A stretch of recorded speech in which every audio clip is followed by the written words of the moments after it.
Hi guys, I'm Elizabeth and I am the Director of Support at Tumblr. And today I'm going to be talking about how marketing, PR, community, and customer support are all the same thing. Seriously. My job before Tumblr, I was the Director of Marketing, hired on to bring all of these different departments together, so I actually ran all of them. And I reported up to the Chief Product Officer with an engineering background. And she didn't really understand marketing pretty much at all. So she always was asking me to visualize for her how all of these things interconnected. So in a moment of insanity, I made this Venn diagram.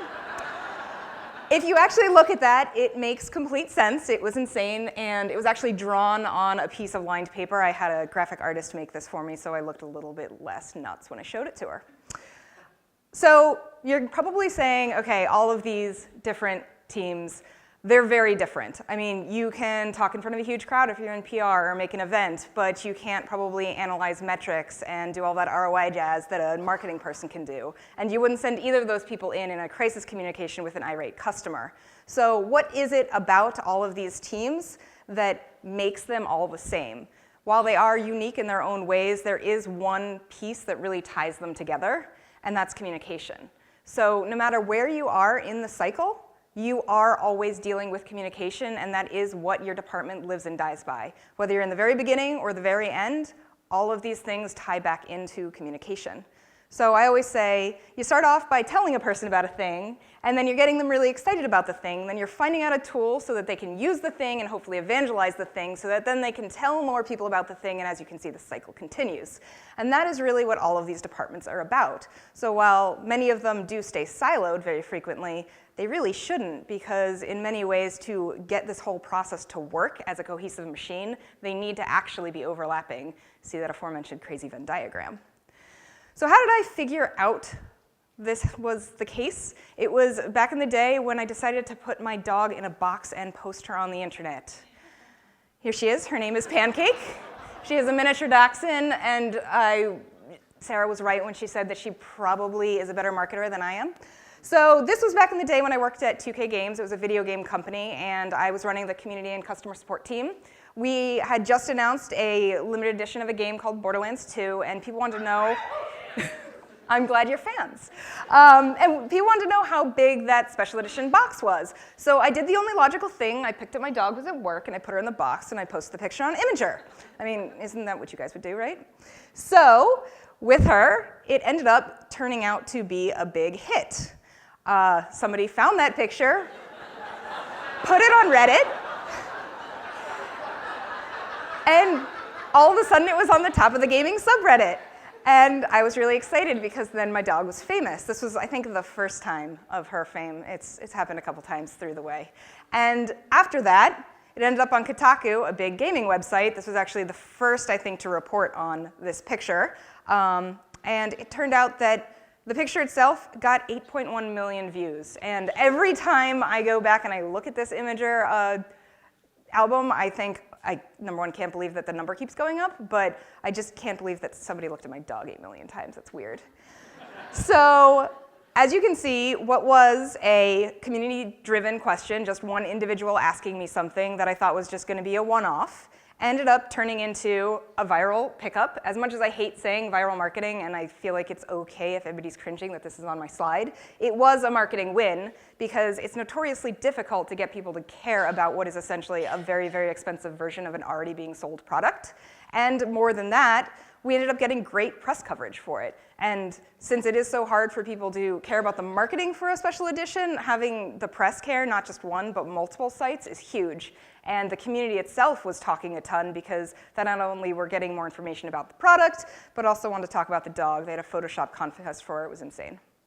So I just gave you guys a really great positive experience where all of these departments were working together to make something even better than it would have been if they were separate, but it does work the other way around. So this is something that happened. It was 10 o'clock on a weeknight. I was watching Game of Thrones with my husband, got a text message on my phone, and I said, honey, we gotta pause the show. Something bad is happening on the internet.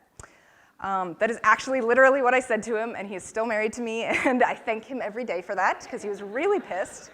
It turned out that somebody wrote in about a game because it wasn't running, and our support team told them that 4,096 megs of RAM was not enough. They needed 2 gigs to run it. They had 4 gigs. Somebody just couldn't figure out how to convert. It was fine. This also ended up on Reddit, which is where I found out about it, and so I came to the rescue. And it was already a pretty high thread in the gaming subreddit. As you could see, it was making fun of us, admittedly so. And so I jumped in. I was very honest. I said that we'd fucked up. I explained that I'd already opened their ticket and they were going to get their problem solved. Honest, humble, spent probably an hour, hour and a half shooting the shit with people in that thread afterwards. And so all of a sudden, the thread that was understandably mocking my company became a top thread on the subreddit, but now when people clicked in, they saw my post with 1,900 points, which was awesome for my Reddit karma, and saw us actually being human. And not only that, but we also did get a PR hit off of this. It turned out that that was for a game called Civ, which was a legacy title for us, but we were coming out with a new game. And we had a live streaming event happening the next week. And usually Mashable wouldn't be picking up something like that because that is a pretty clear marketing piece. But instead they decided to send someone to that event and write up a piece not just about the game that was coming out that we really cared about, but also how our company was using social media in innovative ways to actually reach our customers. So not only did that one piece help all of the gamer goodwill, but it also helped us get more support for a game that otherwise wouldn't have been covered. So in this case, a customer service problem, which could have been, especially since it was after hours, a bit of a crisis, became a community win with an honest answer that didn't just ripple through the gaming community of that one title, but also for the entire brand. But it also ended up getting us press coverage that we literally would not have been able to get without this happening. So how do I use this to make my team better today? This picture has nothing to do with what I'm going to talk about. I just thought you hadn't seen Pancake in a while. So I started at Tumblr in December, and when I got there, things were not the best. We had about 150-hour turnaround time till we first talked to a person for a customer support ticket, and we actually had a 7,600 ticket backlog. And yeah, it was a good Christmas. And when we were answering when the ticket queue got too high, we ended up just mass closing a whole bunch of them. So we would close 1,000 tickets, 2,000 tickets, and the answer would be, sorry, we have a heavy load. If you still have this problem, please get back to us. You can imagine how well that was going for us. So we ended up going for a couple solutions, and actually today we're finalizing turning our support team into a fully functioning proactive and reactive community department, which I'll talk a little bit about right now.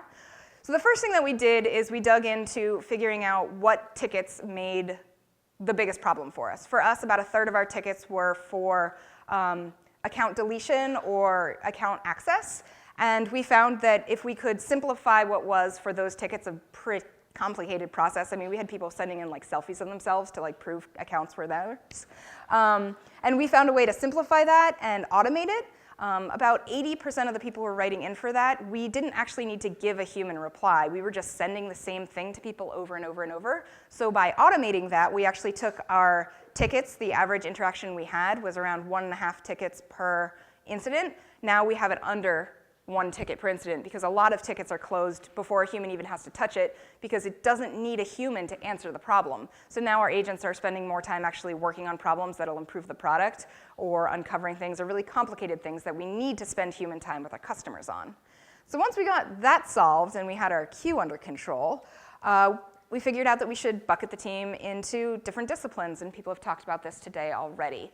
Now our team is divided into 3 different subsections. We have engineering and product liaison. We have customer outreach and advocacy, which is focusing on all of that proactive work that the community team is going to be working on. We want to spend 50% of our time uncovering things before they become problems and really outreaching and finding things that can not only help the engineering and the product team, but every department. And then we have our traditional support, which is also dealing with VIP brand, but they're really focusing on ways to not only improve the system, but also have a bit more of a concierge touch to things. And then the final piece is teaching and training people, which we've also heard about today. But I may be the head of the department, but I'm not the dictator of the department. I don't want to just hand down things to do and new processes to implement and just have people, march on. My team is actually some of the most tenured people in the company. They've been around for a long time. They're smart and they know their shit. So what I want them to do is be challenged, be a bit uncomfortable, but also be able to come to me and say, I have an idea to make something better, and then I can empower them to actually implement that. Because we know that 15, 16, 17 brains are way one, and that's the way that we can actually get things done and have multiple initiatives happening at the same time to actually move this department forward in such a short period of time. The other piece I wanted to go back to, which I started in my talk, is how do you help unsilo all of these departments? Now, me turning our department into a community team is going to be having us outreach better with all of our teams now, and so we are helping with that bit of silo problem that we have. But in general, there is a way to simplify this, and as cliched as it sounds, it's a cup of coffee. Now, it might not actually be a cup of coffee for you guys. You can use beer, you can use a cupcake, whatever works for you guys. But when you want to come into one of these situations, historically, I'm sure we all have horror stories of PR fighting with marketing or PR telling support to back off. There's usually friction between these departments. There's a legacy of this. So when you're coming in to try and figure out how to break down those walls and work together, you need to listen. And when I say that, I don't mean like topically sit down for a 30-minute meeting and listen and then be like, okay, now here are my ideas. For the first month and a half that I was at Tumblr, I didn't actually offer up any solutions. I had a ton of them, especially with some of the problems we had. I knew there were things we had to do immediately, but I was going to have to call on people to do a lot of work, change a lot of processes, build me tools. And so I had to sit down with each team and actually just listen to them. And by doing that, I was able to find pain points that they couldn't solve themselves and sort of slide on in there and be like, well, I know you have this problem, let me solve that for you.